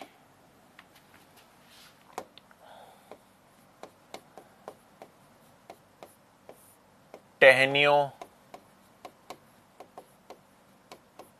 व पत्तियों से पोषण ग्रहण करता है। आ गई बात समझ में? हां, स्लाइम मोल्ड द्विगुणित होते हैं ये, और याद रखना ये जो स्लाइम मोल्ड्स हैं बच्चों, ये सब 2n2n है, द्विगुणित। तो देखो ये डायग्राम है ना, ये देखो ये स्लाइम मोल्ड का डायग्राम है ना बच्चों, ये देखो ये प्लास्मोडियम है, ये एक केंद्रक, दूसरा, तीसरा, चौथा, पांचवा, ये देखो ये बहुकेंद्रकीय संरचना नहीं हो गई। ये देखो ये स्लाइम मोल्ड एनसीईआरटी में भी बना के रखा हुआ है। तो ये पूरा प्लास्मोडियम है, ये पूरा प्लास्मोडियम है, और ये बहुकेंद्रकीय संरचना है। ये बहुत सारे केंद्रक उसके अंदर बने हुए हैं। आई समझ में बात? बेटा वो प्लास्मोडियम अलग चीज है, मलेरिया उत्पन्न करने वाला प्लास्मोडियम प्रोटोजोआ है, वो अलग है, उसका नाम भी प्लास्मोडियम है, सही बात है। लेकिन यहां पर प्लास्मोडियम कोशिकीय संरचना को कह रहे हैं, यहां पर प्लास्मोडियम ये स्लाइम मोल्ड की कोशिकीय संरचना को कह रहे हैं। ये बहुत सारे केंद्रक बहुकेंद्रकीय संरचना है। क्लियर बात है बच्चों? अब ये देखो ये बहुकेंद्रकीय संरचना बनाई है अपन ने, क्लियर बात है? अब क्या होता है देखो, ये तो ठीक है, अब इनमें भित्ति नहीं है, ये तो समझ आ गई प्लास्मोडियम की बात। अब मुझे एक चीज बताओ, अब जैसी खराब परिस्थिति आएंगी, ये तो ठीक है, ये बहुकेंद्रकीय है, द्विगुणित है, ठीक है। अब जैसे ही खराब परिस्थितियां आएंगी, खराब परिस्थितियों का मतलब है प्रतिकूल परिस्थितियां। अब प्रतिकूल परिस्थितियां का मतलब है तापमान खराब, तापमान बढ़ गया, जल की मात्रा कम हो गई, तो प्रतिकूल परिस्थितियों में, खराब परिस्थितियों में यह बिखर जाएगा। खराब परिस्थितियों में यह बिखर जाकर इस पर फलनकाय बनेंगी, और फलनकाय के सिरे पर बीजाणु बनेंगे। ठीक है? जब जैसे ही प्रतिकूल परिस्थिति आएंगी, खराब परिस्थिति आएंगी, अच्छी परिस्थितियों में तो यह बहुकेंद्र की अवस्था है, प्लास्मोडियम है, आराम से भोजन ग्रहण कर रहा है। लेकिन जैसे ही खराब परिस्थिति आएंगी, जैसे ही प्रतिकूल परिस्थितियां आएंगी, तब यह बिखर जाएगा और इस पर फलनकाय बनेगी, और फलनकाय के ऊपर बीजाणु बनेंगे, और बीजाणु को बचाव करना है। प्रतिकूल परिस्थितियों का मतलब है तापमान का सामना करना है, जल की कमी का सामना करना है। तो इनमें जो बीजाणु बनेंगे, बीजाणु में भित्ति होगी, मोटी भित्ति। तो अब अपन आगे ले लें, आगे ले लें, मतलब अब मैंने कहा प्रतिकूल परिस्थितियों में, प्रतिकूल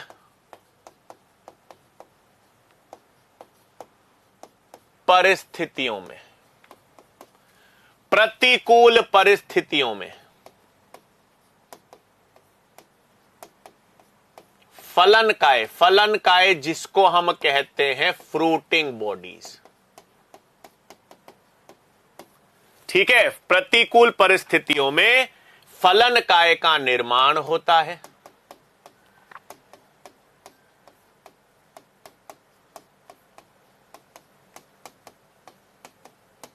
जिनके सिरे पर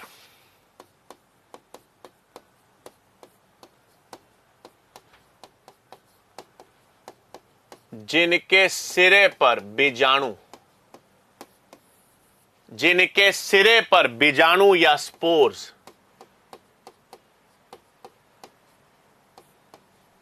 निर्मित होते हैं। ठीक है बच्चों, भाई सीधी सी बात है, जब प्रतिकूल परिस्थिति आएंगी, जब खराब परिस्थिति आएंगी, जब तापमान ज्यादा हो जाएगा, जल कम हो जाएगा, तो इनमें बचाव करना होगा, सुरक्षा करनी होगी। उसके लिए इनमें बीजाणु बनेंगे। इन बीजाणु में सुनना, इन बीजाणु में मोटी भित्ति होती है और ये प्रतिरोधक होते हैं। ये इस स्लाइम मोल्ड को तापमान से, जल की कमी से बचाने का काम करते हैं। ये याद रखना। तो आपके पास यह बीजाणु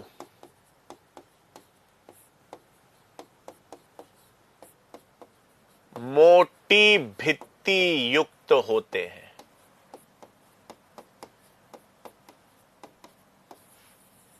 ठीक है, ये बहुत इंपॉर्टेंट पॉइंट है। यह बीजाणु मोटी भित्ति युक्त होते हैं।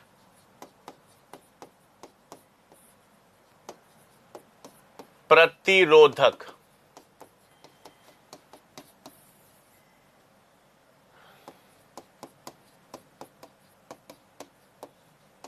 तथा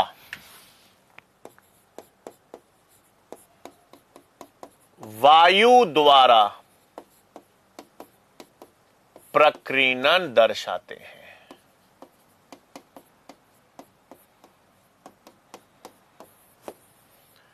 ठीक है भाई, डिस्पर्स्ड बाय एयर।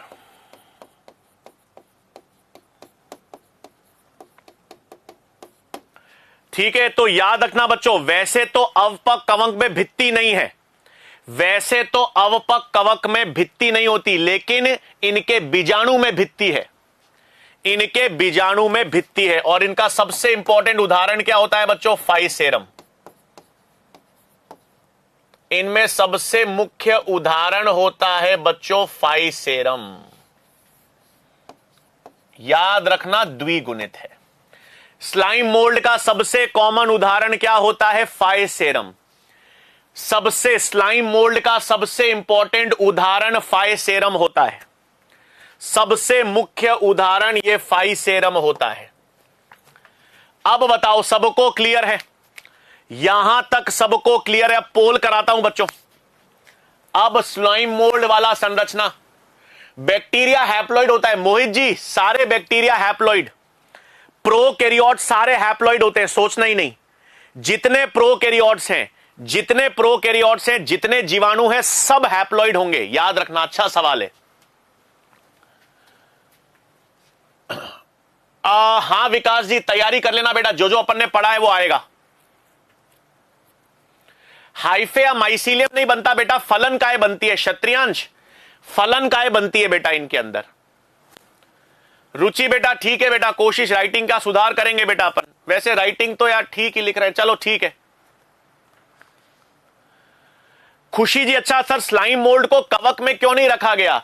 खुशी बेटा, क्योंकि ये एक कोशिकीय है ना, इसलिए स्लाइम मोल्ड में एक कोशिकीय संरचना है, इसलिए इसको बेटा कवक में नहीं रखा है, इसलिए इनको यहां पे रखा है।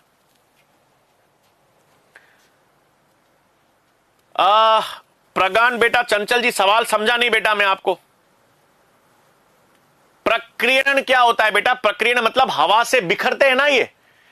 आज हवा से ये बीजाणु बिखर के नई जगह पर जाएंगे, आज हवा से बिखर कर ये नई जगह पर जाएंगे, इसको प्रकीर्णन कहते हैं बेटा। ठीक है। कुमकुम जी, अच्छा सवाल है कि सर हमको कैसे पता चलेगा कवक है या स्लाइम मोल्ड? बेटा मृदा में आपको जब ध्यान है, आपने देखा होगा जहां पे गड़ी सड़ी, ये गली सड़ी सी टहनियां होती हैं, वहां पे जब आप पैर लगाते हो ना, तो वहां पे चिपचिपा अगर आपको लग रहा है, अगर आप किसी जंगल में या मृदा में गए हो, सॉइल में, और वहां पर गली सड़ी सी पत्तियां हैं, और वहां पर अगर आपका पैर पड़ गया और वहां पर आपको ऐसे गीला गीलापन महसूस होता है ना, दलदल जैसा गीला चीला महसूस होता है, तो इसका मतलब वहां पर अवपंक कवक है या स्लाइम मोल्ड्स है। ठीक है, ठीक है बेटा। फलन काय क्या होती है बेटा? फलन काय एक संरचना होती है बेटा। ये जो इसका प्लास्मोडियम है ना, ये बिखर कर एक थैले जैसी संरचना बनाता है, जिसको फलन काय कहते हैं बेटा। थैले जैसी संरचना बनती है, जिसको फलन काय कहते हैं। ठीक है, क्लियर बात है बच्चों। ये बीजाणु अब हवा से बिखर कर नई नई जगह पर जाएंगे, बीजाणु बिखर कर नई जगह पहुंचेंगे, उसको प्रकीर्णन कहते हैं बेटा। ठीक है, ठीक है। नहीं, ये प्रवेश बेटा ये प्लाज्मोडियम मलेरिया वाला नहीं है बेटा, ये इसकी कोशिकीय संरचना को प्लाज्मोडियम कहते हैं।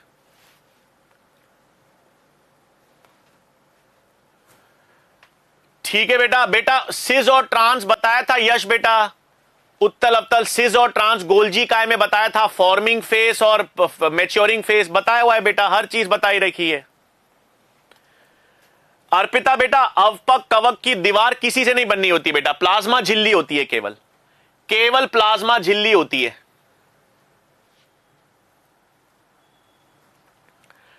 ठीक है, आ जाओ। ठीक है बात, ठीक है बच्चों, अब सवाल कर लें, अब पोल कराऊं, आ जाओ क्वेश्चन करते हैं बच्चों, आ जाओ एक बढ़िया क्वेश्चन कराता हूं, अब एक बढ़िया क्वेश्चन कराता हूं, आ जाओ, मजा आएगा आपको।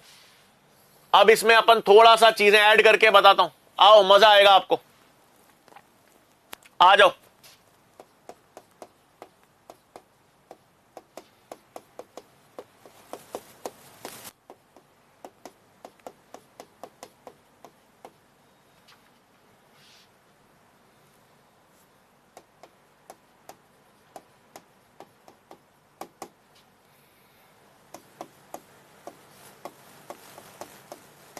बढ़िया सवाल करते हैं बच्चों, आ जाओ।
करो बच्चों, देखो बॉक्स वाले सवाल हैं, इसमें सेल का, इस क्वेश्चन में सेल का कॉन्सेप्ट भी आ जाएगा और जैविक वर्गीकरण वाला भी। देखो बॉक्स वाले सवाल में बहुत सारी चीजें आ जाएंगी, करो।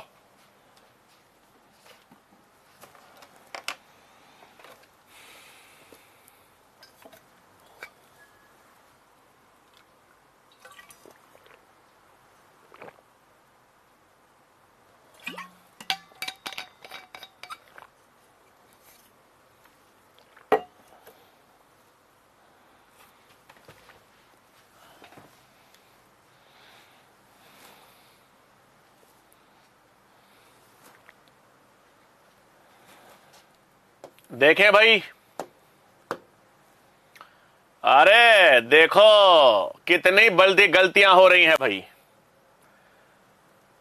देखो भाई गलतियां सुधार लो। सबसे पहली चीज, झिल्ली युक्त कोशिकांग पूछा है, झिल्ली युक्त कोशिकांग यूकैरियोट्स में होते हैं, झिल्ली युक्त कोशिकांग किस में मिलेंगे, यूकैरियोट्स में मिलेंगे। अब मुझे बताओ नॉस्टॉक कौन सा जगत है, मोनेरा। एनाबीना कौन सा जगत है, मोनेरा। नाइट्रोसोमोनास जीवाणु है, मोनेरा। फाइसेरम क्या है, प्रोटिस्टा। प्रोटिस्टा में भी क्या, स्लाइम मोल्ड। प्रोटिस्टा में भी क्या है, स्लाइम मोल्ड। गोनियोलॉक्स क्या है, प्रोटिस्टा।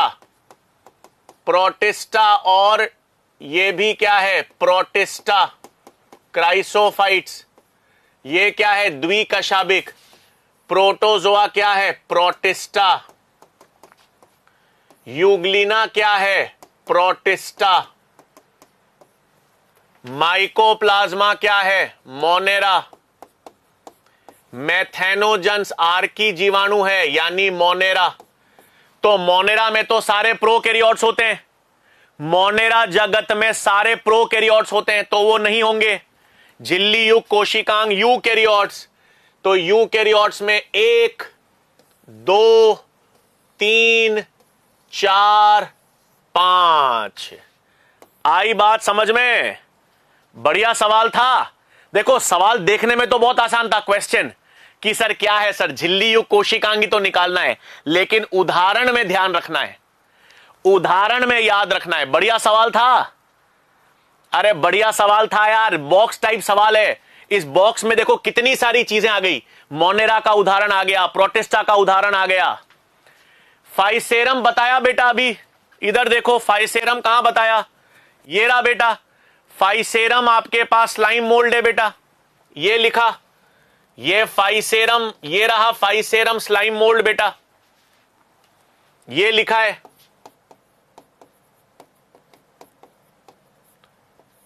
मैं फिर बता रहा हूं, नोट्स के बाहर कभी सवाल बन ही नहीं सकता, ना मैं बनाऊंगा, ना कोई पेपर बनाएगा, ना नीट बनाएगा, याद रखना सब पढ़ा हुआ आएगा। बढ़िया सवाल था भाई, ठीक है, क्लियर है। आज इतना बहुत है भाई, आज बहुत है। प्रकीर्णन प्रजापति जी बता दिया बेटा, प्रकीर्णन मतलब हवा से बिखरना, हवा से बाहर निकलने को प्रकीर्णन कहते हैं बेटा। पोल आ गया बेटा, हां बेटा 2n का मतलब डिप्लॉइड, अगर मैंने कहीं पर 2n लिखा है इसका मतलब डिप्लॉइड है, कहीं पर n लिखा है तो वो हैप्लॉइड अगुणित है बेटा, ठीक है, कोई दिक्कत नहीं है प्रशांत जी, समझ आ जाना चाहिए, समझ आ जाना चाहिए। बॉक्स वाले सवाल बहुत कराऊंगा, कल भी कराऊंगा आगे, क्योंकि कल अपन प्रोटिस्टा खत्म कर लेंगे, क्योंकि अब अपना प्रोटोजोआ बाकी है और कवक चालू करेंगे बेटा।